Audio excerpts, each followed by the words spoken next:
નમસ્તે વિદ્યાર્થી મિત્રો, કેમ છો બધા? મજામાં છો ને? આજે આપણે ધોરણ 11 કેમિસ્ટ્રીની અંદર ચેપ્ટર નંબર 4 રાસાયણિક બંધન અને આણ્વીય રચના એની આપણે વાત કરવાની છે. એમાં ટોપિક 4.5.1 to 3 સુધી આપણે જે છે એ વાત કરશું. એમાં કક્ષકીય સંમિશ્રણનો ખ્યાલ આપણે ભણશું કે એમાં જુદી જુદી જે કક્ષકો છે એ કક્ષકોનું સંમિશ્રણ કેવી રીતે થતું હોય. આ ઉપરાંત આની અંદર જે બંધ હોય એ બંધના દિશાકીય ગુણધર્મની આપણે વાત કરશું અને જુદી જુદી પરમાણ્વીય કક્ષકોનું સંમિશ્રણ કેવી રીતે થતું હોય છે એની આપણે ચર્ચા કરશું. આ આપણા ચેપ્ટરનો 15મો વિડીયો છે. ચલો, તો સૌ પ્રથમ આપણે શરૂઆત કરીએ.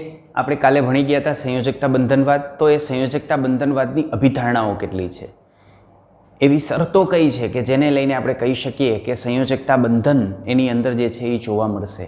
તો આ વીબીટી થિયરીની સૌપ્રથમ આપણે અભિધારણાની વાત કરી નાખીએ. આ અત્યારે આપણે જે કરંટ ટોપિક છે એ ટોપિક ટેક્સ્ટબુકની અંદર આપેલો નથી. તો પહેલાં આપણે એની અભિધારણા જોઈ લઈએ અને આ અભિધારણા ઉપર જ આગળના જે ટોપિક છે એ ટોપિક રચાયેલા છે. તો સૌપ્રથમ આજે સંયોજકતા બંધનવાદ મુજબ આપણે જોઈએ તો સંયોજકતા બંધનવાદ મુજબ થાય છે શું? તો સંયોજકતા બંધનવાદ મુજબ આમ થતું હોય. આ હાઇડ્રોજન પરમાણુનું આપણે કેન્દ્ર લઈ લઈએ, એને આપણે HA કહી દઈએ. અને આ સંયોજકતા કક્ષાની અંદર એક ઇલેક્ટ્રોન રહેલો હોય તો આ સંયોજકતા કક્ષાની અંદર એક જે ઇલેક્ટ્રોન રહેલો છે એ ઇલેક્ટ્રોન. ઓકે, એવું જ આ બીજો હાઇડ્રોજનનો પરમાણુ, એનું કેન્દ્ર અને આ એની સંયોજકતા કક્ષા અને એની સંયોજકતા કક્ષાની અંદર પણ એક ઇલેક્ટ્રોન રહેલો હોય. તો આ બે હાઇડ્રોજનના પરમાણુ છે અને હાઇડ્રોજન પરમાણુની જે કક્ષા છે એની અંદર એક એક ઇલેક્ટ્રોન રહેલા છે. આવા હાઇડ્રોજનના પરમાણુ જ્યારે એકબીજાની નજીક આવે ત્યારે શું થાય? તો આવા હાઇડ્રોજનના પરમાણુ જ્યારે એકબીજાની નજીક આવશે ત્યારે આ રીતે જોવા મળે. દાખલા તરીકે આ હાઇડ્રોજનના પરમાણુનું કેન્દ્ર અને આ હાઇડ્રોજનની જે પરમાણ્વીય કક્ષક છે એ પરમાણ્વીય કક્ષક, એમાં આપણે એક ઇલેક્ટ્રોન દર્શાવી દઈશું. તો આમાં એક ઇલેક્ટ્રોન છે, આ એક ઇલેક્ટ્રોન. ઓકે, બીજો હાઇડ્રોજનનો પરમાણુ આપણે દર્શાવ્યો હતો, એ બીજો હાઇડ્રોજનનો પરમાણુ, તો આ એનું કેન્દ્ર અને એની જે સંયોજકતા કક્ષા છે એ સંયોજકતા કક્ષા આપણે લઈ લઈએ તો આ એની સંયોજકતા કક્ષા અને એની સંયોજકતા કક્ષામાં એક ઇલેક્ટ્રોન હશે. હવે આને જ્યારે આપણે એકબીજાની નજીક લઈ જઈએ ત્યારે શું થાય? તો જ્યારે આ બંને હાઇડ્રોજનના પરમાણુ એકબીજાની નજીક જશે ત્યારે કાલે આપણે વાત થઈ હતી એવી રીતે આની જે પરમાણ્વીય કક્ષકો છે એ પરમાણ્વીય કક્ષકોનું આ રીતે સંમિશ્રણ થશે. બંનેની જે પરમાણ્વીય કક્ષકો છે એ પરમાણ્વીય કક્ષકોનું ઓવરલેપિંગ થશે. આ પરમાણુનું કેન્દ્ર છે, આ બીજા પરમાણુનું કેન્દ્ર છે. અહીં પરમાણ્વીય કક્ષકોનું શું થયું? ઓવરલેપિંગ. તો આ પરમાણ્વીય કક્ષકો એકબીજા ઉપર ઓવરલેપિંગ થશે. આ ઓવરલેપિંગ છે એને આપણે સંમિશ્રણ કહીએ છીએ. અને જ્યારે આ સંમિશ્રણ થાય ત્યારે શું થાય? તો જ્યારે આ સંમિશ્રણ થાય ત્યારે એની પાસે જે ઇલેક્ટ્રોન હતા એ ઇલેક્ટ્રોન કેવી રીતે ગોઠવાય? તો એકનો ઇલેક્ટ્રોન આ રીતે અને એકનો ઇલેક્ટ્રોન આ રીતે, યાની બંનેના જે ઇલેક્ટ્રોન છે એ ઇલેક્ટ્રોન હવે પરસ્પર વિરુદ્ધ ભ્રમણ ધારણ કરશે અને વિરુદ્ધ ભ્રમણ ધારણ કરી અને એકબીજા સાથે યુગ્મિત થશે. તો અહીં બંને ઇલેક્ટ્રોન એકબીજા સાથે વિરુદ્ધ ભ્રમણ ધારણ કરી અને યુગ્મિત થાય છે. આ રીતે હાઇડ્રોજનના અણુનું નિર્માણ થતું હોય છે. યાની હાઇડ્રોજનના અણુનું જ્યારે નિર્માણ થાય ત્યારે આવા બે પરમાણુ હાઇડ્રોજનના કે જે બંને પરમાણુની જે કક્ષા છે એમાં એક એક યુગ્મિત ઇલેક્ટ્રોન હશે. તમે જાણો છો કે વનેશ કક્ષકમાં એક ઇલેક્ટ્રોન હોય અને વનેશ કક્ષકની કેપેસિટી 2 ઇલેક્ટ્રોનની હોય એટલે એને અર્ધપૂર્ણ કક્ષક કહેવાય. તો અહીં અર્ધપૂર્ણ કક્ષક એક આની છે અને એક આની અર્ધપૂર્ણ કક્ષક છે. બંનેની એક એક અર્ધપૂર્ણ કક્ષક એકબીજા સાથે સંમિશ્રિત થાય છે અને આ એકબીજા સાથે સંમિશ્રિત થઈને શું થાય? તો એ બંને એકબીજા સાથે સંમિશ્રિત થઈ અને આ રીતે એની આપણને ગોઠવણી જોવા મળશે. પણ જ્યારે એનું સંમિશ્રણ થશે ત્યારે બંને પરમાણ્વીય કક્ષકોના જે ઇલેક્ટ્રોન છે એ પરસ્પર વિરુદ્ધ ભ્રમણ ધારણ કરશે. પાઉલીના સિદ્ધાંતનું પાલન કરવું પડે ને, એટલે પરસ્પર વિરુદ્ધ ભ્રમણ ધારણ કરશે અને આ રીતે બંધનું નિર્માણ થશે. તો અહીં સહસંયોજક બંધનું નિર્માણ થયું છે. અને આ જે સહસંયોજક બંધ છે એ સહસંયોજક બંધનો આધાર કેના ઉપર હોય? તો આ સહસંયોજક બંધની જે પ્રબળતા છે એ પ્રબળતાનો આધાર સંમિશ્રણ ઉપર હોય. માનો કે આ પ્રકારનું સંમિશ્રણ થયું છે, માનો કે એક સંમિશ્રણ આ પ્રકારનું થયું છે, તો અહીં સંમિશ્રણ વધારે થયું છે તો આ પ્રકારનો જે સહસંયોજક બંધ છે એ વધારે મજબૂત હશે. અને અહીં સંમિશ્રણ ઓછું થયું છે તો જે સહસંયોજક બંધ છે એ નિર્બળ હશે. એટલે આ સહસંયોજક બંધની પ્રબળતાનો આધાર કેના ઉપર હોય? તો આ સંમિશ્રણની માત્રા ઉપર આધાર રાખે. જો સંમિશ્રણની માત્રા વધારે હોય તો સહસંયોજક બંધ વધારે મજબૂત હોય અને જો સંમિશ્રણની માત્રા ઓછી હોય તો સહસંયોજક બંધ કેવો બનશે? નિર્બળ બનશે. ઓકે, ચાલો પહેલાં આપણે આ ટોપિકની વાત કરી લઈએ, સંયોજકતા બંધનવાદ. તો સંયોજકતા બંધનવાદની અભિધારણાઓ ચલો સંયોજકતા બંધનવાદ મુજબ આપણે વાત કરીએ તો સંયોજકતા બંધનવાદ મુજબ આપણને શું જોવા મળવું જોઈએ? તો સૌથી પહેલી શરત એની છે કે સમાન શક્તિવાળી જે કક્ષકો હોય એનું સંમિશ્રણ થવું જોઈએ. યાની અહીં આપણે જે સંમિશ્રણ કરીએ છીએ એ સંમિશ્રણ કેના વચ્ચે થવું જોઈએ? સમાન શક્તિવાળી કક્ષકો વચ્ચે થવું જોઈએ. હમણાં આપણે જે હાઇડ્રોજનનો કેસ લીધો એ હાઇડ્રોજનના કેસની અંદર બંને હાઇડ્રોજન પરમાણુની વનેસ કક્ષક વચ્ચે સંમિશ્રણ થતું હતું અને વનેસ કક્ષક એટલે સમાન શક્તિ ધરાવતી કક્ષકો થઈ. તો પહેલી બાબત તો આ કે સમાન શક્તિ ધરાવતી કક્ષકો વચ્ચે સંમિશ્રણ થવું જોઈએ અને આ જે સંમિશ્રણ થાય ત્યારે અર્ધપૂર્ણ ભરાયેલી કક્ષકો આ બંનેની અંદર વનેસની અંદર કેટલા ઇલેક્ટ્રોન હતા? એક ઇલેક્ટ્રોન હતા. તો આવી જે અર્ધપૂર્ણ ભરાયેલી જે કક્ષકો છે તો એવી જે કક્ષકો છે એ એકબીજા સાથે સંમિશ્રિત થતી હોવી જોઈએ અને આ પરમાણ્વીય કક્ષકો જ્યારે એકબીજા સાથે સંમિશ્રણ પામે છે ત્યારે એમાં સહસંયોજક બંધનું નિર્માણ થાય છે, યાની સહસંયોજક બંધની રચના થાય છે. અને આ સંમિશ્રણને પરિણામે શું થાય? તો આ સંમિશ્રણને પરિણામે આ જે સંયોજકતા કક્ષકમાં જે ઇલેક્ટ્રોન છે એ ઇલેક્ટ્રોનનું યુગ્મીકરણ થશે. પહેલાં એક ઇલેક્ટ્રોન આમ હતો, પછી ઇલેક્ટ્રોન આમ થયો, એટલે આને આપણે શું કહીએ છીએ? ઇલેક્ટ્રોનનું યુગ્મીકરણ. તો આ સહસંયોજક બંધનું જ્યારે નિર્માણ થશે ત્યારે સંયોજકતા કક્ષકના જે ઇલેક્ટ્રોન છે એ ઇલેક્ટ્રોનનું યુગ્મીકરણ થશે અને આ યુગ્મીકરણને અંતે બંધનું નિર્માણ થશે.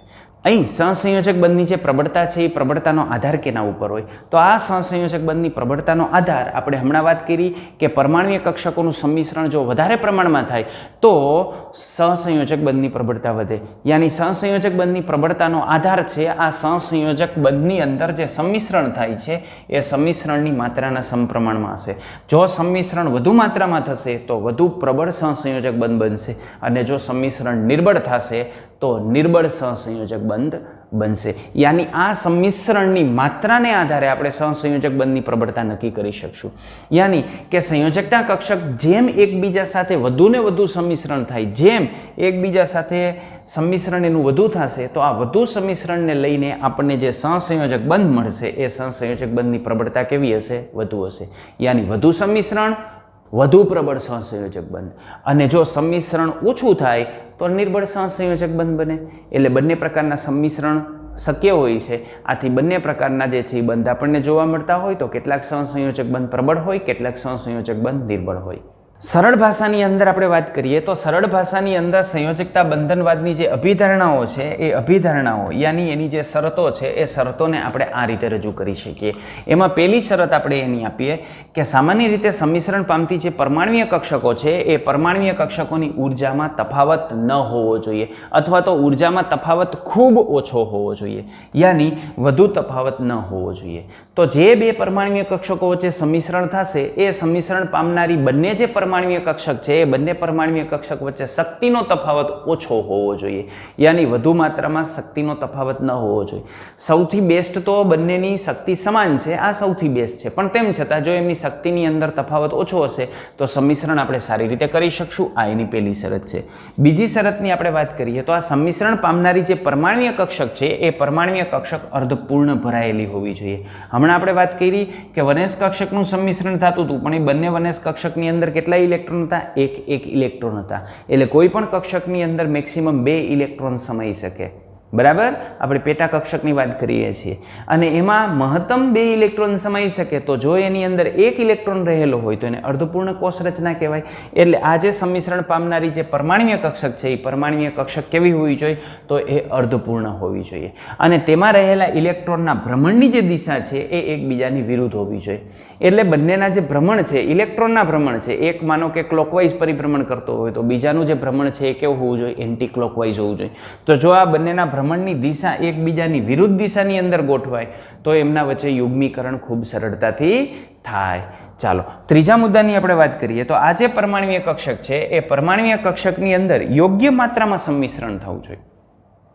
જો સંમિશ્રણ યોગ્ય માત્રામાં થાય તો વધારે મજબૂત સહસંયોજક બંધ બને. એટલે સંમિશ્રણની માત્રા હમણાં આપણે જે વાત કરી એ રીતે ખૂબ અગત્યની છે કારણ કે સંમિશ્રણની માત્રા ઉપરથી સહસંયોજક બંધની પ્રબળતા નક્કી થતી હોય છે. તો અહીં યોગ્ય માત્રામાં સંમિશ્રણ થવું જોઈએ કે જેથી એમના વચ્ચે રાસાયણિક બંધનું નિર્માણ થઈ શકે. તો સંયોજકતા બંધનવાદની અભિધારણાઓ અથવા સંયોજકતા બંધનવાદની જે શરતોની આપણે વાત કરીએ તો એની અંદર આ 3 જે છે એ શરતો છે. એમાં ખૂબ ટૂંકમાં આપણે કહીએ તો પેલું એ કે શક્તિનો તફાવત ઓછો હોવો જોઈએ. બીજું આપણે કહીએ તો એની અંદર અર્ધપૂર્ણ કોષ રચના હોવી જોઈએ, યાની અર્ધપૂર્ણ કક્ષક રહેલી હોવી જોઈએ. અને જ્યારે એનું સંમિશ્રણ થાય ત્યારે બંને જે પરમાણ્વીય કક્ષકોની અંદર જે ઇલેક્ટ્રોન છે એ પરસ્પર વિરુદ્ધ ભ્રમણ ધરાવતા હોવા જોઈએ. અને ત્રીજો મુદ્દો કે આ જે સંમિશ્રણ છે એ પર્યાપ્ત પ્રમાણમાં થવું જોઈએ, યાની સંમિશ્રણ યોગ્ય માત્રામાં થવું જોઈએ. જો સંમિશ્રણ યોગ્ય માત્રામાં થાય તો જ એમના વચ્ચે રાસાયણિક બંધના નિર્માણ થશે. ઓકે, તો આ એની અભિધારણાઓ. તો જો તમને ક્યાંક પ્રશ્ન પૂછી નાખે કે સંયોજકતા બંધનવાદની અભિધારણાઓ જણાવો, તો અભિધારણાની અંદર તમારે આટલું લખવાનું છે. ઓકે, વાસ્તવમાં આ અભિધારણાઓ જે છે એ જૂના સિલેબસની અંદર આપેલી હતી, પણ તમારા ટોપિકની અંદર તમારી જે ટેક્સ્ટબુક છે એની અંદર આ મુદ્દો નીકળી ગયો છે, એટલે આપણે મુદ્દો લઈ લીધો છે અને ખૂબ અગત્યની બાબત છે. ઓકે, હવે આપણે કક્ષકીય સંમિશ્રણના ખ્યાલની અંદર આગળ વધીએ. તો કક્ષકીય સંમિશ્રણનો ખ્યાલ, તો કાલે આપણે જે આલેખ જોયેલો એ જ આલેખ અહીં આપેલો છે. આ આલેખ પરથી પાછી આપણે જે છે એ થોડીક ચર્ચા કરી લઈએ. તો અહીં જે બે પરમાણુ છે એ બંને પરમાણુ એકબીજાથી અલગ રહેલા છે, એમના વચ્ચેનું કંઈક અંતર છે. જ્યારે એકબીજાથી અનંત અંતરે ગોઠવાયેલા હોય ત્યારે એમના વચ્ચે આકર્ષણ ન લાગતું હોય, પણ આવા અણુઓ જ્યારે આપણે એકબીજાની નજીક લઈ જઈએ ત્યારે સૌ પ્રથમ એની અંદર આકર્ષણ બળ લાગે. આ આકર્ષણ બળ લાગે એટલે આ આકર્ષણ બળ હંમેશા એની ઉર્જામાં શું કરે? ઘટાડો કરે. એટલે આ આકર્ષણ બળને લઈને એની જે સ્થિતિ ઉર્જા છે એ સ્થિતિ ઉર્જામાં ઘટાડો થશે. અહીં બંને પરમાણુ વચ્ચે ખાસું એવું અંતર હતું, અહીં બંને પરમાણુ એકબીજાની નજીક આવે છે. તો જ્યારે એકબીજાની નજીક આવે છે ત્યારે તમે જોઈ શકો કે એની ઉર્જામાં શું થાય છે? ઘટાડો થાય છે. અને આ પરિસ્થિતિમાં તમને ખ્યાલ જ છે કે એમના વચ્ચેનું આકર્ષણ બળ વધારે હોય. આ આકર્ષણ બળ વધારે હોય એટલે હવે એની ઉર્જા, આ અણુ ઓટોમેટિક બંને એકબીજાની નજીક આવતા જાય ને એકબીજાની નજીક આવી અને પોતાની ઉર્જા ઘટાડતા જાય અને છેવટે અહીં જે છે એ સ્ટેડી થાય. આ જે પોઈન્ટ છે એ પોઈન્ટ ઉપર છેલ્લે એ સ્થાયી બનતા હોય. પણ જ્યારે એ સ્થાયી બને ત્યારે આપણે એની વાત કરીએ તો સ્થાયી બને ત્યારે આ રીતની રચના જોવા મળતી હોય. હવે આ રચનાની અંદર તમે જુઓ તો અહીં જે છે એ શું છે? તો અહીં આટલું એનું ઓવરલેપિંગ થયેલું છે. તો આ વસ્તુ છે ઓવરલેપિંગ. અને આ જ્યારે ઓવરલેપિંગ થાય છે ત્યારે એની શક્તિની અંદર શું થાય છે? ઘટાડો થાય છે. અને શક્તિ નિમ્નતમ, સૌથી ઓછામાં ઓછી શક્તિ આ જગ્યાએ હોય ને એ જગ્યાએ આવા અણુનું નિર્માણ થતું હોય. યાની બે પરમાણુની પરમાણ્વીય કક્ષકોનું જ્યારે સંમિશ્રણ થતું હોય ત્યારે શરૂઆતમાં તો બંને પરમાણ્વીય કક્ષક એકબીજાથી દૂર હોય, પછી એકબીજાના કોન્ટેક્ટમાં આવે અને કોન્ટેક્ટમાં આવી અને પછી એનું સંમિશ્રણ થાય. અને જ્યારે એનું સંમિશ્રણ થાય અને આ સંમિશ્રણ મેક્સિમમ થયેલું હોય ત્યારે એની ઉર્જા કેવી હોય? ન્યૂનતમ ઉર્જા હોય. તો આ ન્યૂનતમ ઉર્જા એ અણુ રચના જે છે એ બનતી હોય. જેમ અહીં ઉર્જામાં ઘટાડો વધારે એમ આ અણુની સ્થિરતા વધારે. ઓકે, અને આ અણુની સ્થિરતા કેના ઉપર આધાર રાખશે? આના ઉપર. બરાબર. અને આ ઉર્જા કેના ઉપર આધાર રાખશે? સંમિશ્રણની માત્રા ઉપર. જેમ સંમિશ્રણની માત્રા વધારે એમ આ ઉર્જામાં વધારે ઘટાડો થશે અને ઉર્જામાં વધારે ઘટાડો થશે તો અણુની સ્થિરતા વધશે. ચાલો આપણે આ કક્ષકીય સંમિશ્રણના ખ્યાલની અંદર આપણે આગળ જઈએ. તો અત્યારે આપણે જે ચર્ચા કરી એને આધારે આપણે જોઈએ તો હાઇડ્રોજનના અણુની જ્યારે રચના થાય છે ત્યારે આ રચનામાં બંને હાઇડ્રોજનના પરમાણુ એકબીજાની નજીક હોય છે. અને જેમ એકબીજાની નજીક આવે એમ એની ઉર્જા જે છે એ કેવી આપણને જોવા મળે? નિમ્નતમ જોવા મળે. યાની જ્યારે હાઇડ્રોજનના અણુની રચના થાય ત્યારે આ અણુની રચનાના સમયે બંને હાઇડ્રોજનના પરમાણુ શક્ય એટલા એકબીજાની નજીક હશે. શક્ય એટલા એકબીજાની નજીક હશે ત્યારે ઉર્જા જે છે એ કેવી થશે? ઓછામાં ઓછી ઉર્જા થશે. પેલો આપણે જે છે એ જોયું હતું ને કે ઉર્જા કઈ જગ્યાએ હશે? તો ઉર્જા જે છે એ નીચેના ભાગની અંદર આપણને જોવા મળશે.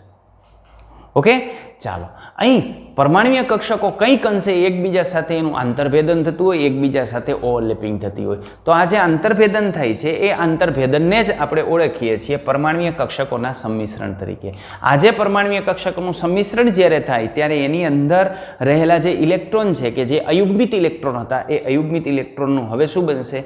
ઇલેક્ટ્રોન યુગ્મ બનશે. અને આ ઇલેક્ટ્રોન યુગ્મ બંને પરમાણુના કેન્દ્રના આકર્ષણની હેઠળ હશે એટલે એમની ઉર્જાની અંદર શું થશે? ઘટાડો થશે. રેડી? અને આમે ઉર્જાની અંદર ઘટાડો ક્યારે થાય? તો ઉર્જાની અંદર ઘટાડો થાય આ આકર્ષણ ઉપર આધારિત હોય કે જ્યારે આકર્ષણ બળ લાગતું હોય એ આકર્ષણ બળ વધારે હોય ત્યારે આ આકર્ષણ બળ હંમેશા ઉર્જાની અંદર ઘટાડો કરે. બરાબર.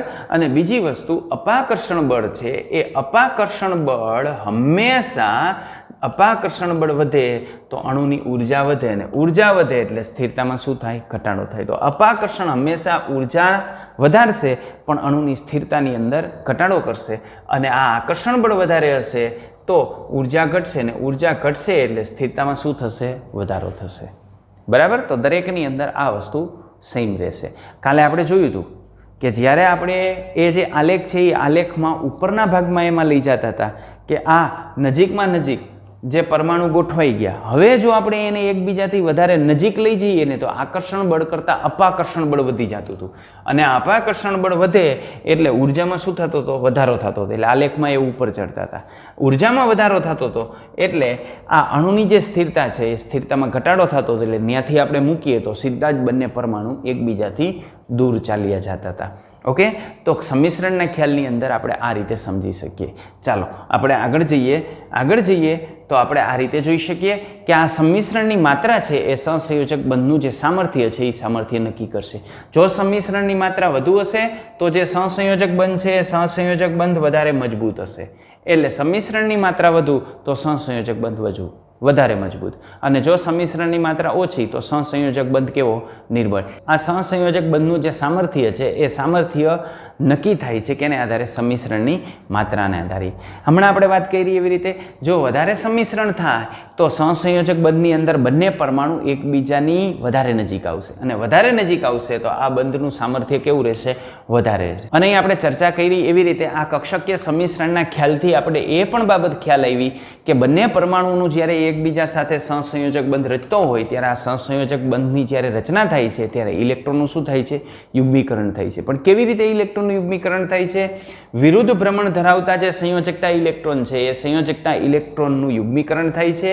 એ યુગ્મનને કારણે આ સહસંયોજક બંધ પરિણમતો હોય છે.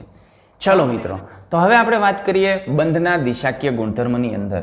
તો આ બંધ છે એ બંધના દિશાકીય ગુણધર્મની આપણે ચર્ચા કરીએ તો આ બંધમાં કેવી રીતે દિશાકીય ગુણધર્મ આપણને જોવા મળતો હોય. તો હમણાં આપણે સહસંયોજક બંધની વાત કરી. આ સહસંયોજક બંધની અંદર આપણે જોયું કે જ્યારે પરમાણ્વીય કક્ષકનું સંમિશ્રણ થાય ત્યારે સહસંયોજક બંધ રચાતો હોય. હાઇડ્રોજનની અંદર આપણે જોયું કે બે હાઇડ્રોજન પરમાણુ છે એની જે વનેશ કક્ષક છે એ વનેશ કક્ષકના સંમિશ્રણથી હાઇડ્રોજનનો અણુ બને છે. તો આ જ રીતે મિથેન, એમોનિયા અને H2O જેવા જે બહુપરમાણવીય આયનો, બહુપરમાણવીય અણુ આપણે આને એટલા માટે કહીએ છીએ કે એ બધાની અંદર જે પરમાણુની સંખ્યા આપણે જોઈએ તો પહેલામાં પરમાણુની સંખ્યા 5 છે અને ટાઈપ 2 છે, બીજામાં પરમાણુની સંખ્યા 4 છે અને ટાઈપ 2 છે, ત્રીજાની અંદર પરમાણુની સંખ્યા 3 છે અને ટાઈપ 2 છે. 2 ટાઈપના પરમાણુ રહેલા છે. તો આ બધા બહુપરમાણવીય અણુઓ છે. તો આ જે બહુપરમાણવીય અણુ છે એ અણુની અંદર જે સહસંયોજક બંધનું નિર્માણ થાય છે એ સહસંયોજક બંધના નિર્માણ કરતાં આ જે અણુઓની ભૂમિતિ છે એ ભૂમિતિ વધારે અગત્યની છે. યાની અહીં જે અણુઓની ભૂમિતિ છે એ બંધની રચના કરતાં વધુ અગત્યની છે. ક્લિયર? તો આ વસ્તુ આપણે ધ્યાનમાં રાખશું. તો અહીં માનો કે હું મિથેનનું બંધારણ દોરું તો મિથેનનું બંધારણ તો આપણે આમ દોરી શકીએ. આ કાર્બન છે, આ કાર્બન સાથે હાઇડ્રોજન, હાઇડ્રોજન, હાઇડ્રોજન અને હાઇડ્રોજન. આ કાર્બન સાથે આપણે આવી રીતે જો 4 જગ્યાએ હાઇડ્રોજનનું નિર્માણ કરીએ તો આ કાર્બન સાથે 4 હાઇડ્રોજન સંમિશ્રણ પામ્યો અને મિથેનનું નિર્માણ થયું. પણ વાસ્તવમાં એનો જે આકાર છે એ આકાર આપણે દર્શાવીએ તો એનો આકાર આ રીતનો હોય છે, સમચતુષ્ફલકીય આકાર હોય છે. આમાં પણ જુઓ કાર્બન અને હાઇડ્રોજન વચ્ચે 4 બંધ છે, આમાં પણ કાર્બન અને હાઇડ્રોજન વચ્ચે 4 બંધ છે. યાની બંને બંધારણની અંદર જે કાર્બન અને હાઇડ્રોજન વચ્ચે સંમિશ્રણ થાય છે એ તો 4 જગ્યાએ જ થવાનું છે. આમાં પણ 4 જગ્યાએ બંધ બનશે, આમાં પણ 4 જગ્યાએ બંધ બનશે, આમાં પણ 4 સહસંયોજક બનશે, આમાં પણ 4 સહસંયોજક બનશે. પણ અહીં અણુની ભૌમિતિક રચના આપણે જોઈએ તો આ સમતલીય ચોરસ પ્રકારની છે, અને આ જે ભૌમિતિક રચના આપણે દર્શાવી છે એ ભૌમિતિક રચના આપણને કેવી જોવા મળે છે? તો આ ભૌમિતિક રચના આપણને જોવા મળે છે સમચતુષ્ફલકીય. અને વાસ્તવમાં મિથેનના જે બધા બંધારણ હોય એ સમચતુષ્ફલકીય જ હોય. આ સમચતુષ્ફલકીય બંધારણ શા માટે? તો એ સમચતુષ્ફલકીય બંધારણ આપણે સમજવું હોય તો એ આપણે સમજી શકીએ બંધના દિશાકીય ગુણધર્મને આધારે.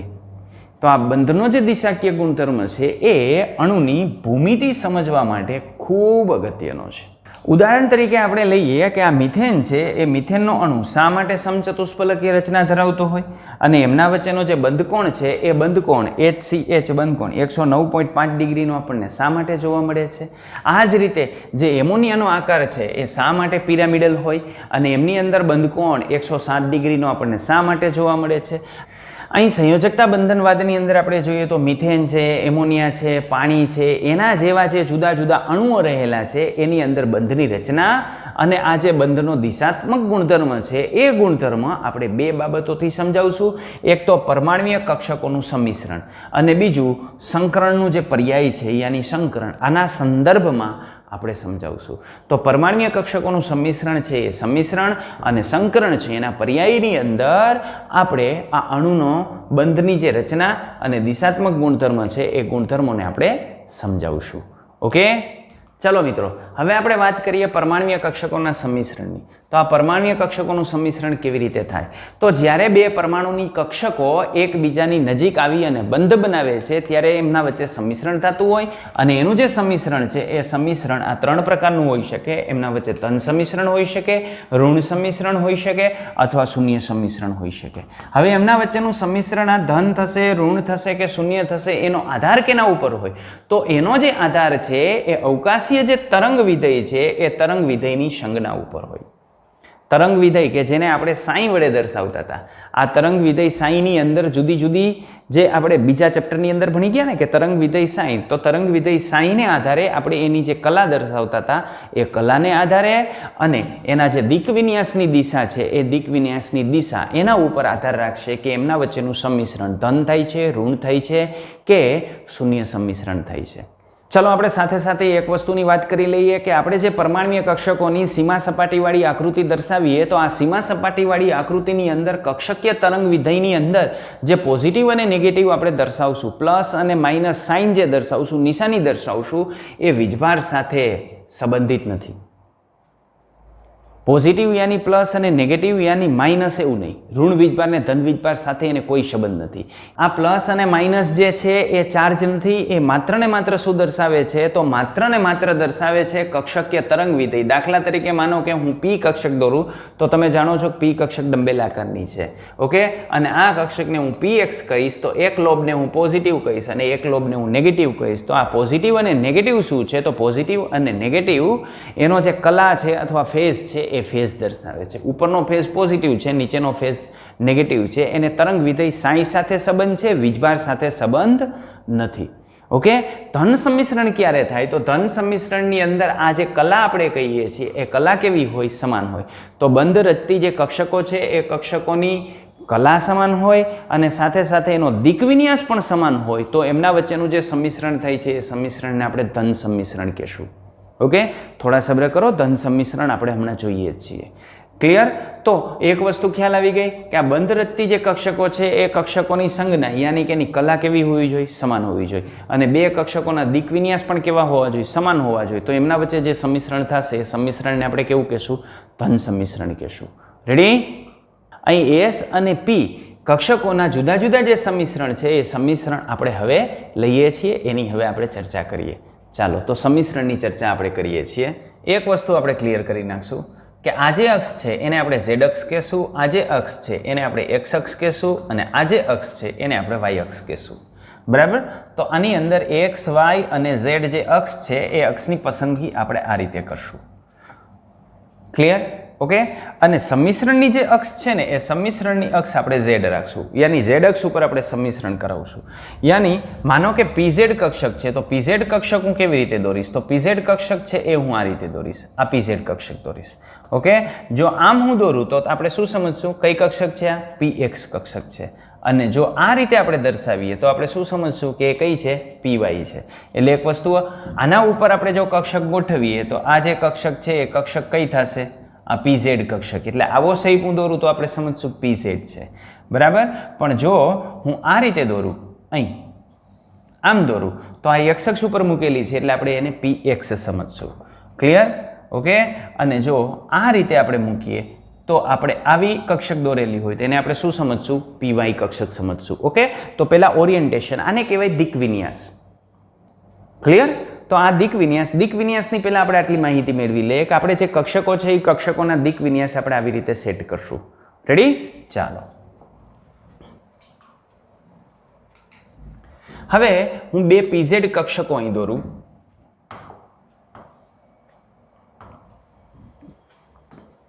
તો અહીં આ બે પીઝેડ કક્ષક,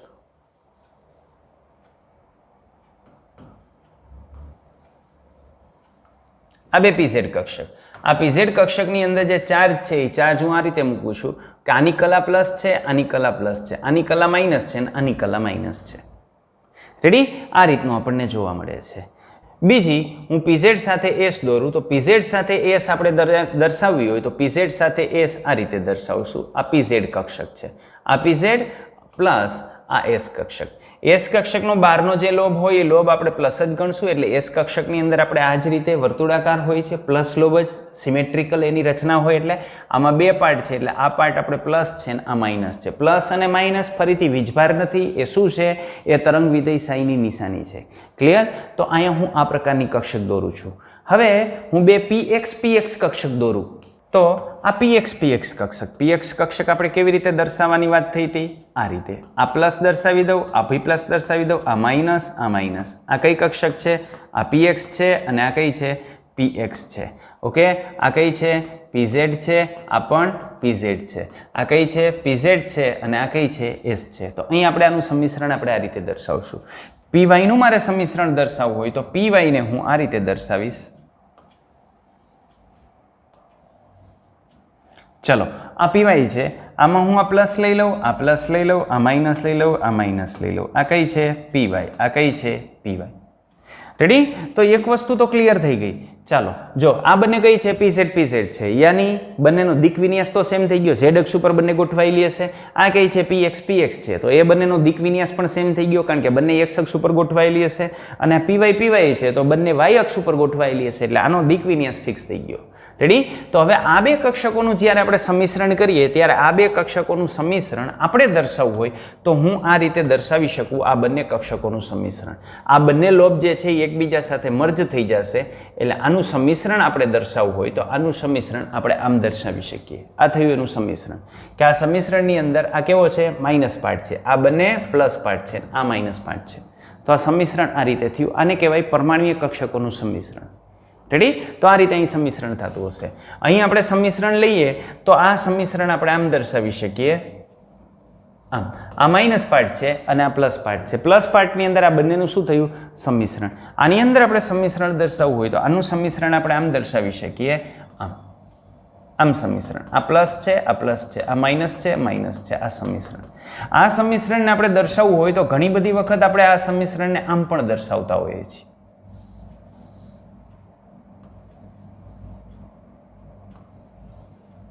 આમ. આ બંનેનો કયો ભાગ? મર્જ થયેલો, પ્લસ અને માઇનસ. ઘણી બધી વખત આ સંમિશ્રણ આપણે આમ પણ દર્શાવતા હોઈએ છીએ, આ પ્લસ ભાગ અને આ માઇનસ ભાગ. ઓકે, તો આ સંમિશ્રણ ખાસ ધ્યાનમાં રાખશું. તો આનું સંમિશ્રણ આપણે આ રીતે દર્શાવતા હોઈએ છીએ. આનું સંમિશ્રણ આપણે દર્શાવીએ તો આનું સંમિશ્રણ આપણે કેમ દર્શાવતા હોઈએ છીએ? તો એનું સંમિશ્રણ આપણે આમ દર્શાવશું, આ પ્લસ પ્લસ અને માઇનસ માઇનસ. ઓકે, તો એનું સંમિશ્રણ આપણે આ રીતે દર્શાવતું હશે.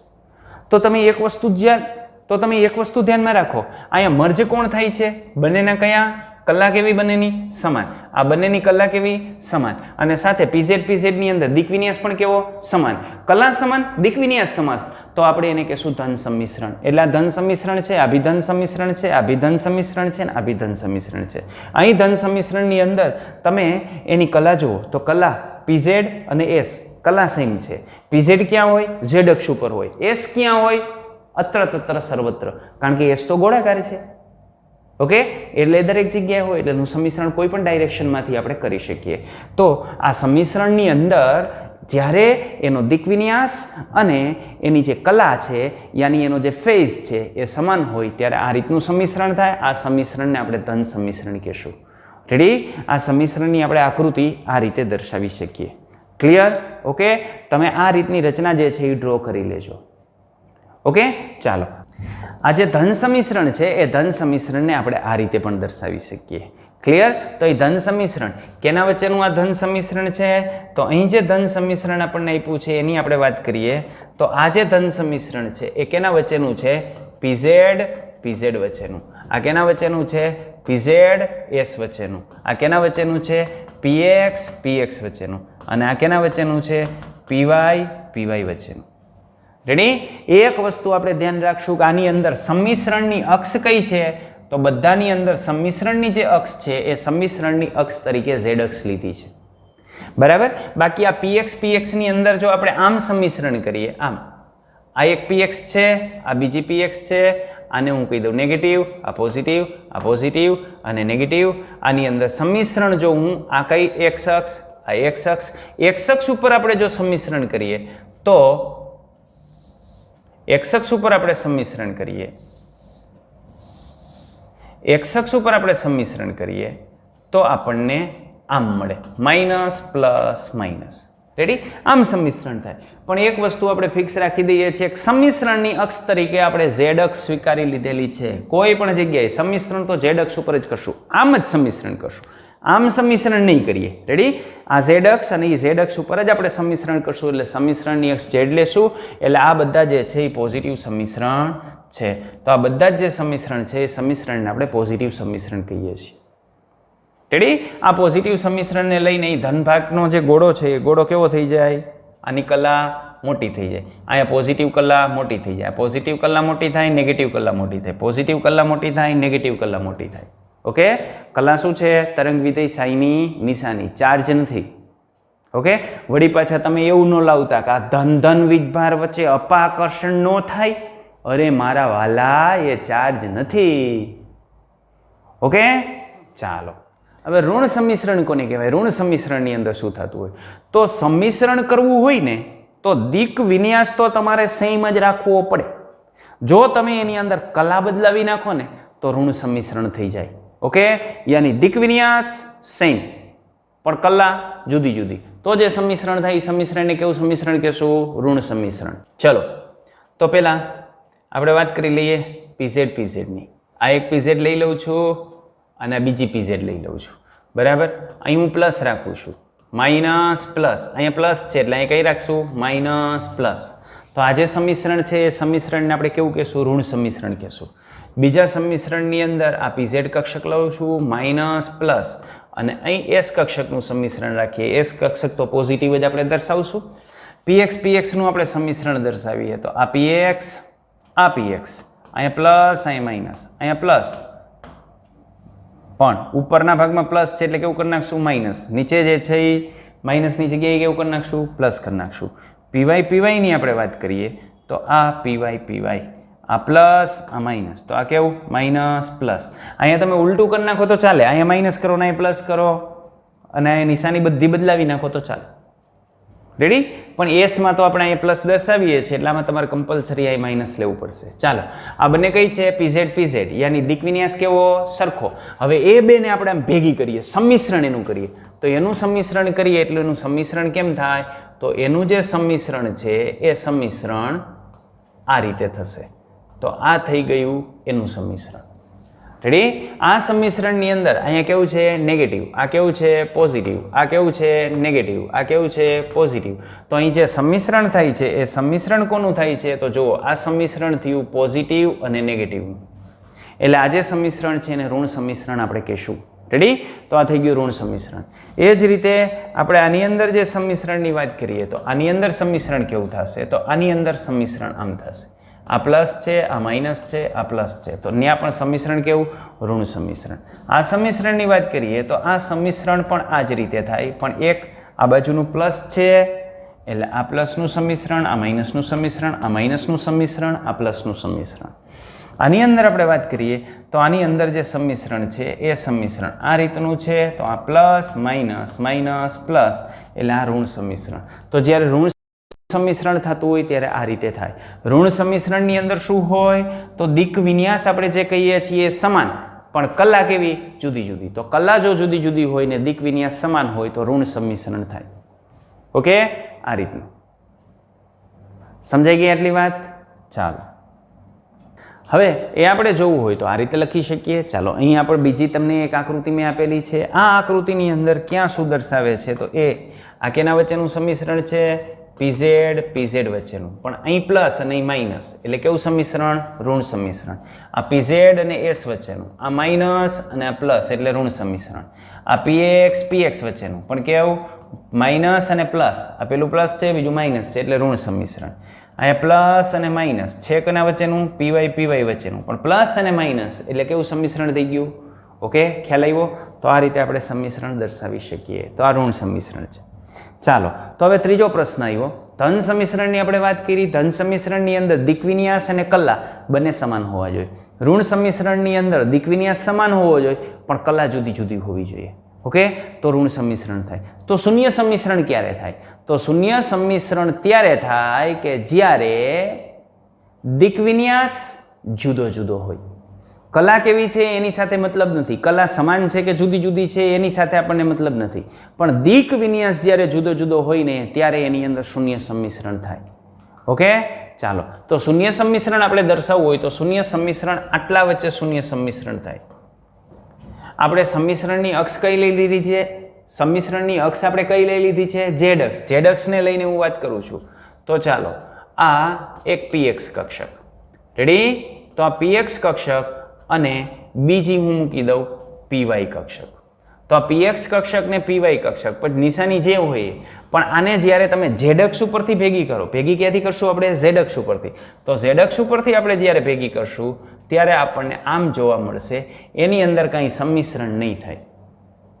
ઓકે, એટલે આની અંદર સમીકરણ કેવું થઈ ગયું? ઝીરો સમીકરણ. કેના વચ્ચે? PX અને PY વચ્ચે. રેડી? તો ચાલો, આ એક લઈ લઈએ PX અને એક લઈ લઈએ PZ.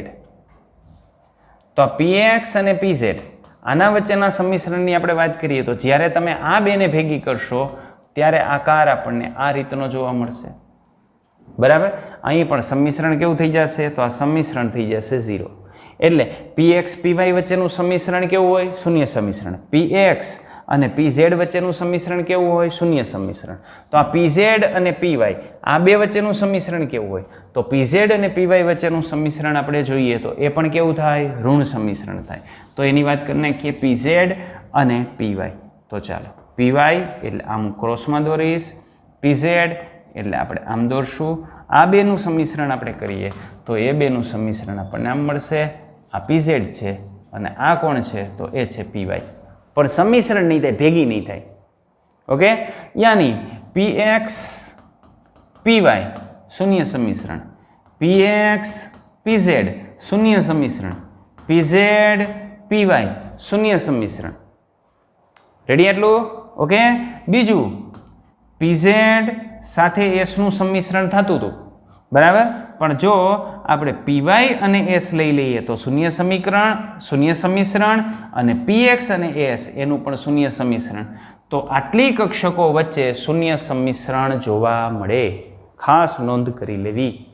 PX PY, PX PZ, PZ PY, PYS અને PXS. રેડી? આ બધામાં શૂન્ય સમીકરણ આપણને જોવા મળશે. તો અહીં તમે જો દિક્વિન્યાસ બદલાઈ ગયો. કક્ષક યાની લોબ ક્યાં ગોઠવાયેલી હશે? તો એનો દિક્વિન્યાસ બદલાઈ ગયો. બરાબર? કલા સાથે આપણને અત્યારે મતલબ નથી. તો શૂન્ય સમીકરણની અંદર દિક્વિન્યાસ જુદો જુદો હોય ને ત્યારે શૂન્ય સમીકરણ થાય. ઓકે, ધન સમીકરણની અંદર દિક્વિન્યાસ, ધન અને ઋણ બંને સમીકરણની અંદર દિક્વિન્યાસ સમાન હોવો જોઈએ. દિક્વિન્યાસ સમાન હોય ને તો જે સમીકરણ થાય ને ધન થાય અથવા ઋણ થાય. ઓકે, તો ઇન શોર્ટ આપણે જે છે આની અંદર વર્ગીકરણ કરવું હોય તો આપણે આવું કરી શકીએ કે પહેલા જોવાનો દિક્વિન્યાસ. દિક્વિન્યાસ યાની એની દિશા. આ દિક્વિન્યાસને આધારે બે પાર્ટ પડે. દિક્વિન્યાસ સમાન છે કે જુદો જુદો છે?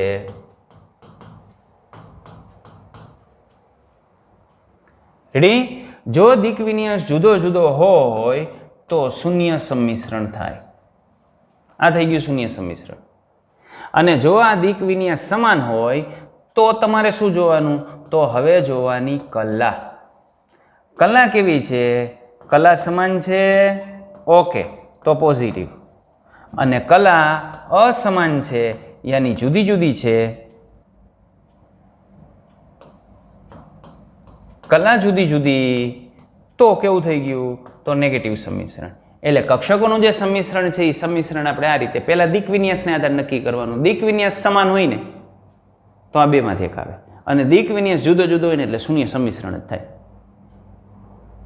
ઓકે, એસ કક્ષકને આપણે કોની સાથે સંમિશ્રિત કરશું? PZ સાથે, કારણ કે Z અક્ષ ઉપરથી આપણે સંમિશ્રણ કરવાનું છે એટલા માટે. Okay, ready? ચાલો પછી માનો કે દિક વિન્યાસ સમાન છે તો કલા જોવાની. કલા સમાન છે તો કલા ને દિક વિન્યાસ બે સમાન હોય તો પોઝિટિવ, અને કલા સમાન હોય, દિક વિન્યાસ સમાન હોય પણ કલા જુદી જુદી હોય તો નેગેટિવ. તો ધન ઋણ સંમિશ્રણ જે થાય છે આપણે આ રીતે દર્શાવી શકીએ. ઓકે, ચાલો. ઓકે, અહીં શૂન્ય સંમિશ્રણ આપણે દર્શાવેલું છે. તો આ જે શૂન્ય સંમિશ્રણ કેના વચ્ચે દર્શાવ્યું છે? એક PZ, PX અને S વચ્ચે. આ રીતે જો સંમિશ્રણ ન થયું, P કક્ષક જે છે ને એ P કક્ષક આમ હતી, આ P કક્ષક, અને S કક્ષક આમ હતી, તો આમ સંમિશ્રણ નથી થતું. અને અહીંયા દર્શાવેલું છે એક PX છે ને એક PY છે. ઓકે, અને સંમિશ્રણની અક્ષ કઈ છે? Z અક્ષ. સંમિશ્રણની અક્ષ કઈ છે? Z અક્ષ. રેડી? ઓકે, ચાલો. હવે મિત્રો જ્યારે સહસંયોજક બંધની રચના થતી હોય ને ત્યારે આ સહસંયોજક બંધની રચનાની અંદર જે સંમિશ્રણનો ખ્યાલ છે, હમણાં આપણે જે વાત કરી કે સંમિશ્રણ કેવી રીતે થાય છે, તો એ જે સંમિશ્રણનો ખ્યાલ છે એ સંમિશ્રણનો ખ્યાલ સમકેન્દ્રીય અણુ હોય કે વિષમ કેન્દ્રીય અણુ હોય. સમકેન્દ્રીય અણુ કોને કહેવાય? દાખલા તરીકે H2 છે તો એને સમકેન્દ્રીય અણુ કહેશું, પણ HCl છે તો એને વિષમ કેન્દ્રીય અણુ કહેશું, કારણ કે બે કેન્દ્ર કેવા છે? જુદા જુદા. તો આ જે સંમિશ્રણનો ખ્યાલ છે એ સમકેન્દ્રીય હોય કે વિષમ કેન્દ્રીય અણુ હોય, દ્વિપરમાણવીય હોય કે બહુપરમાણવીય હોય. આ દ્વિપરમાણવીય છે, આ દ્વિપરમાણવીય છે. પણ મિથેન લઈએ તો મિથેનની અંદર પરમાણુની સંખ્યા કેટલી થઈ જશે? 5 થઈ જશે. તો એનો આપણે સમાવેશ કેની અંદર કરશું? બહુપરમાણવીય અણુની અંદર કરશું. યાની આપણો અણુ સમકેન્દ્રીય હોય કે વિષમ કેન્દ્રીય હોય, દ્વિપરમાણવીય હોય કે બહુપરમાણવીય હોય, આ બધાની અંદર જે સંમિશ્રણનો ખ્યાલ છે એ સંમિશ્રણનો ખ્યાલ એક સરખી રીતે આપણે લાગુ પાડી શકીએ. ઓકે, દાખલા તરીકે આપણે જાણીએ છીએ કે આ જે મિથેન છે, એમોનિયા છે, પાણી છે, એના અણુના આકાર કેવા હોય? તો મિથેન છે એ સમચતુષ્ફલકી રચના ધરાવતો હોય, એમોનિયા ત્રિકોણ પિરામિડલ રચના ધરાવતો હોય, અને આ જે પાણી છે એ પાણી વડેલ યાની બેન્ટ રચના ધરાવતો હોય. આ રીતે પાણીની રચના હોય વડેલ. તો હવે આપણે આ જે સંયોજકતા બંધનવાદ છે એ સંયોજકતા બંધનવાદનો ઉપયોગ આ જે અણુઓ છે એની ભૌમિતિક જે કક્ષકોનું સંમિશ્રણ છે એના અર્થમાં સમજાવવા માટે પ્રયત્ન કરીએ. ઓકે, તો એ કેવી રીતે સમજાવી શકાય એની આપણે ચર્ચા હવે કરવા જઈ રહ્યા છીએ. ચાલો, તો સૌ પ્રથમ આપણે વાત કરીએ મિથેનના અણુની. તો મિથેનનો અણુ આપણે લઈએ તો મિથેનના અણુની અંદર શું હોય? તો સૌથી પહેલાં આપણે જોઈ લઈએ મિથેન અણુ. હવે મિથેન અણુની અંદર આપણે વાત કરીએ તો મિથેન અણુની અંદર એક કાર્બન છે, તો આ કાર્બન છે. રેડી? કાર્બનનો પરમાણુ ક્રમાંક 6 છે, એટલે એની ઇલેક્ટ્રોન રચના આપણે લખીએ તો એની ઇલેક્ટ્રોન રચના થશે 1s2. પછી આપણને જોવા મળશે 2s2, અને કુલ એની પાસે 6 ઇલેક્ટ્રોન હોય. એટલે અહીં હવે P કક્ષક છે, PX, PY અને PZ. તમે જાણો છો કે PX અને PY એમાં એક એક ઇલેક્ટ્રોન હશે, એટલે આને આપણે 2p2 પણ લખી શકીએ, અને જો આમ લખવું હોય તો આમ પણ લખી શકીએ 2px1 અને 2py1. 2pz1 ખાલી હશે. ઓકે, તો આ પ્રકારે કાર્બનની ઇલેક્ટ્રોન રચના આપણને જોવા મળશે. હવે આ કાર્બનની અંદર શું છે? તો કાર્બનની સંયોજકતા 4 છે. 4 સંયોજકતા છે એટલે 4 જગ્યાએ એને સહસંયોજક બંધ બનાવવા હોય. એટલે કાર્બનની આ જે ઇલેક્ટ્રોન રચના છે એ આપણે ઉત્તેજિત અવસ્થાની અંદર લખીએ તો ઉત્તેજિત અવસ્થાની અંદર આપણે એની ઇલેક્ટ્રોન રચના આ રીતે લખી શકીએ. 1s2 તો એમને રહેશે, પણ આ 2sના જે 2 ઇલેક્ટ્રોન છે એ 2 ઇલેક્ટ્રોનમાંથી એક ઇલેક્ટ્રોન અહીંથી અહીં જશે, એટલે આની ઇલેક્ટ્રોન રચના થઈ જશે 2sની અંદર એક, 2pની અંદર એક. બરાબર? દરેક 2pની અંદર એક એક. તો આ પ્રકારની એની ઇલેક્ટ્રોન રચના થઈ જશે. 2sમાં 1 ઇલેક્ટ્રોન છે, 2px1 છે, 2py1 છે એન્ડ 2pz1 છે. તો આ પ્રકારની એની ઇલેક્ટ્રોન રચના આપણને જોવા મળશે. ક્લિયર? હવે તમે જોઈ શકો છો કે આ એક S કક્ષક છે, એક P કક્ષક છે, 3 P કક્ષક છે. હવે મિથેનના અણુના બંધારણની વાત કરીએ તો મિથેનના અણુનું બંધારણ કેવું હોય? તો મિથેનના અણુનું બંધારણ આ રીતનું આપણને જોવા મળે.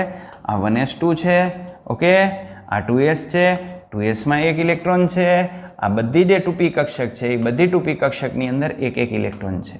અને એક એક ઇલેક્ટ્રોન તમે જોઈ શકો કે અયુગ્મિત છે, બરાબર. હુનના નિયમનું એ પાલન કરે છે. આઉબાઉના સિદ્ધાંતનું પાલન નથી થતું, કારણ કે આઉબાઉનો સિદ્ધાંત એમ કહે છે કે આની કક્ષકની શક્તિ કેવી હોવી જોઈએ? ઓછી હોવી જોઈએ, આની વધારે હોવી જોઈએ. પણ અહીં એક વિશિષ્ટ ઘટના થયેલી હોય છે જેને આપણે હાઇબ્રિડાઇઝેશન કહીએ છીએ, અને હાઇબ્રિડાઇઝેશનને અંતે ઉત્પન્ન થતી જે કક્ષકો છે એ સમાન શક્તિ ધરાવતી હોય. અહીં એક S અને 3 P પ્રકારની કક્ષકો એકબીજા સાથે સંમિશ્રિત થાય છે, એટલે એને આપણે sp3 હાઇબ્રિડાઇઝેશન કહેશું. એ આપણે આગળ સંકરણની અંદર ભણશું. ઓકે, પણ અત્યારે હું આ રીતે લઈ લઉં છું. હવે આ હાઇડ્રોજનના એક ઇલેક્ટ્રોન સાથે આની ભાગીદારી થશે, તો આ 2s નો જે ઇલેક્ટ્રોન છે, આની 2s કક્ષક, એની અંદર હાઇડ્રોજનની 1s કક્ષકનો એક ઇલેક્ટ્રોનની ભાગીદારી કરીને બંધ બનાવશે. આ 2px કક્ષક છે, 2px. તો 2px કક્ષક સાથે હાઇડ્રોજનનો એક ઇલેક્ટ્રોન ભાગીદારી કરી અને બંધ બનાવશે. આ 2py કક્ષક છે, 2py કક્ષક સાથે હાઇડ્રોજનનો એક ઇલેક્ટ્રોન બંધ બનાવશે ભાગીદારીથી. અને જ્યારે બંધ બનશે ત્યારે આપણે સંયોજકતા બંધનવાદની અંદર ભણ્યા કે બંને પરમાણુની જે ઇલેક્ટ્રોનની ગોઠવણી છે એ કેવી થઈ જશે? પરસ્પર વિરુદ્ધ થઈ જશે. રેડી? તો અહીં પરસ્પર વિરુદ્ધ ગોઠવણી અને આ ગોઠવણીથી અહીંયા શું બનાવી નાખશે? H સાથે બંધ બનાવી નાખશે. તો આ થઈ ગયું 2py 2pz. ક્લિયર? તો અહીં બંધ કેવી રીતે બને છે એની આપણે વાત કરીએ તો આપણી પાસે એક 2px છે, એક 2py છે અને 2pz છે. 2px 2py અને 2pz ની આપણે વાત કરીએ તો આ 2px 2py 2pz ક્યાં લોકેટ થયેલી હોય તો એની આપણે ચર્ચા કરી લઈએ. ચાલો, આ આપણે z અક્ષ કહેશું, હમણાં કહેતા તેવી રીતે આ x અક્ષ કહેશું અને આને આપણે y અક્ષ કહેશું. ક્લિયર? ઓકે, ચાલો. હવે આની અંદર p કક્ષક કઈ જગ્યાએ છે તો અહીં એક p કક્ષક રહેલી હશે. આ એક p કક્ષક કઈ છે? pz કક્ષક છે. અહીં એક p કક્ષક રહેલી છે. આ p કક્ષક કઈ છે તો એ p કક્ષકને હું કહી દઉં py કક્ષક. તો આ py કક્ષક. રેડી? ઓકે, અહીં એક p કક્ષક રહેલી છે અને આ p કક્ષકને આપણે કઈ કહેશું? px કક્ષક કહેશું. ક્લિયર? હવે આ જે બંધ બને છે એ બંધ ક્યાં બને છે? આ હાઇડ્રોજન જોડાય છે, પણ કોની સાથે હાઇડ્રોજન જોડાય છે? તો એ હાઇડ્રોજન જોડાય છે px સાથે. તો એ હાઇડ્રોજનને હું જોડું px સાથે, તો આ હાઇડ્રોજનની 1s કક્ષક, અહીંયા સંમિશ્રણ કર્યું, આ સંમિશ્રણ થઈ ગયું. ઓકે, ચાલો.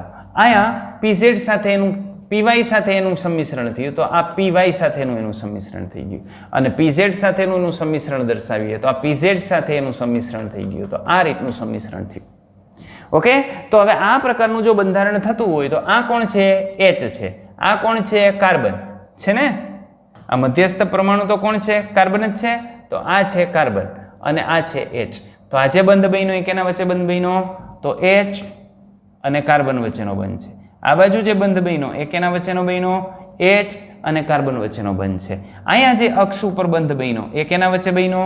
કાર્બન અને H વચ્ચે બંધ બન્યો. તો જો આ રીતે બંધ બનતા હોય તો આ px py અને pz કક્ષક એ 90 ના ખૂણે ગોઠવાયેલી હોય.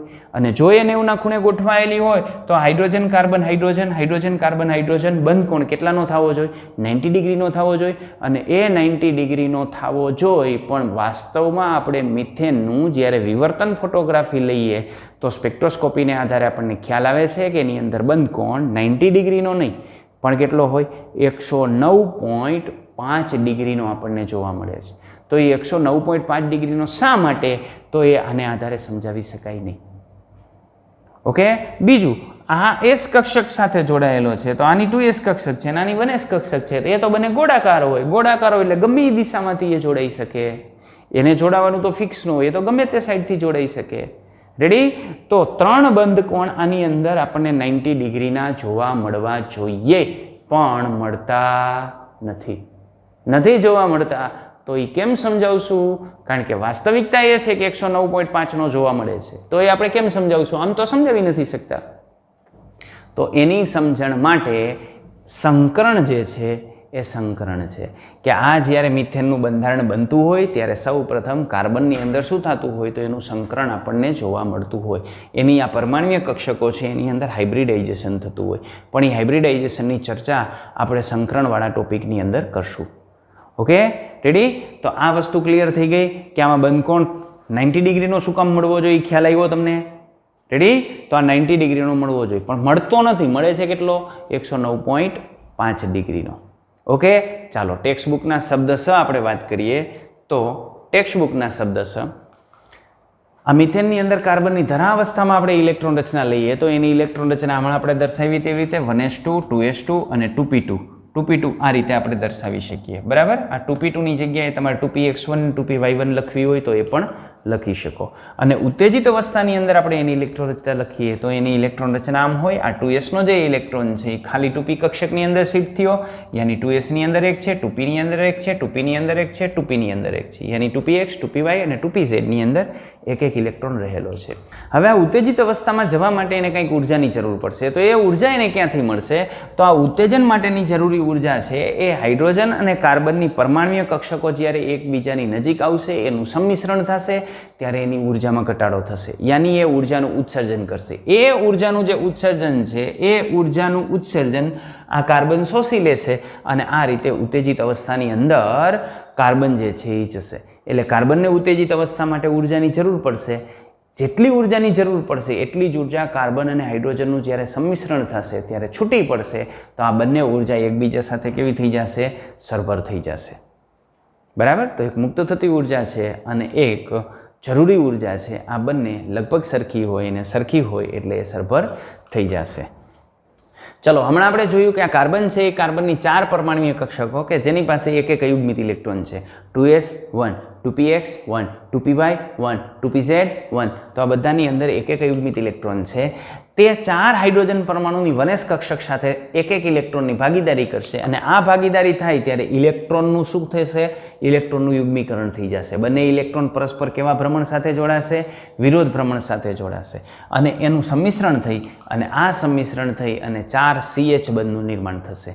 પણ આ જે 4 CH બંધનું નિર્માણ થાય છે એ 4 CH બંધ કેવી રીતના હશે? તો 4 CH બંધ 3p કક્ષકો વચ્ચે જે બને છે px py અને pz એ તો 90 ડિગ્રીના ખૂણે જે છે એ લોકેટ થયેલી હોય. તો 3CHC બંધ જે છે એ 90 ડિગ્રીના થવા જોઈએ. અને એક CH બંધ છે એ એક CH બંધની આપણે વાત કરીએ તો એક CH બંધ કેવી રીતે હોય? તો કાર્બનની 2s કક્ષક અને હાઇડ્રોજનની 1s કક્ષક. તો આ s કક્ષક તો વર્તુળાકાર સમમિતિ ધરાવતી હોય, વર્તુળાકાર સમમિતિ ધરાવતી હોય એટલે કોઈ પણ ખૂણે એનો જે છે એ બંધ બને તો ચાલશે.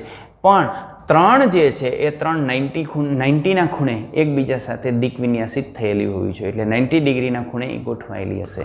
પણ વાસ્તવની અંદર આપણે જોઈએ તો આનું બંધારણ સમચતુષ્ફલકીય હોય ને, સમચતુષ્ફલકીય બંધારણની અંદર એક ખૂણો 109.5 ડિગ્રીનો હોય.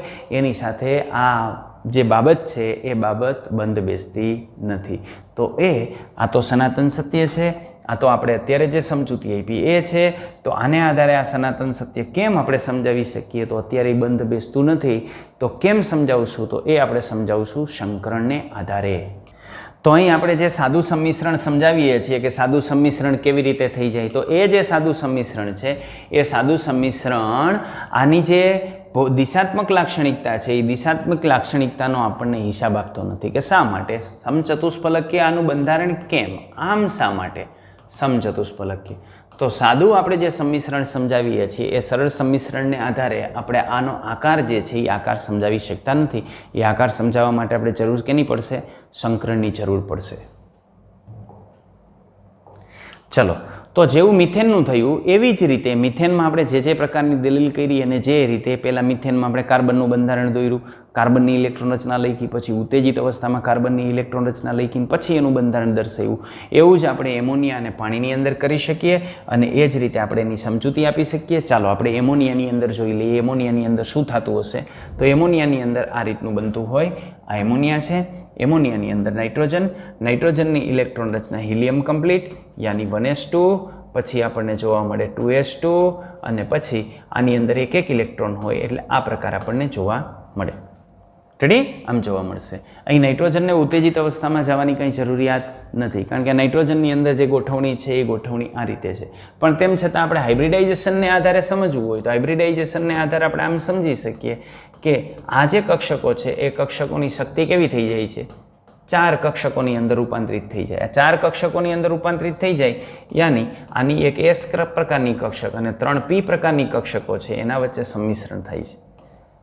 બરાબર. આ સંમિશ્રણ થાય ત્યારે સમાન શક્તિ ધરાવતી કક્ષકો હોય. હવે એમાં 4 ઇલેક્ટ્રોન આપણે ગોઠવીએ તો 1 2 3 4 અને 5મો ઇલેક્ટ્રોન ક્યાં ગોઠવશું? અહીંયા ગોઠવશું. રેડી? તો આ રીતે આપણે સંમિશ્રણ આપી શકીએ.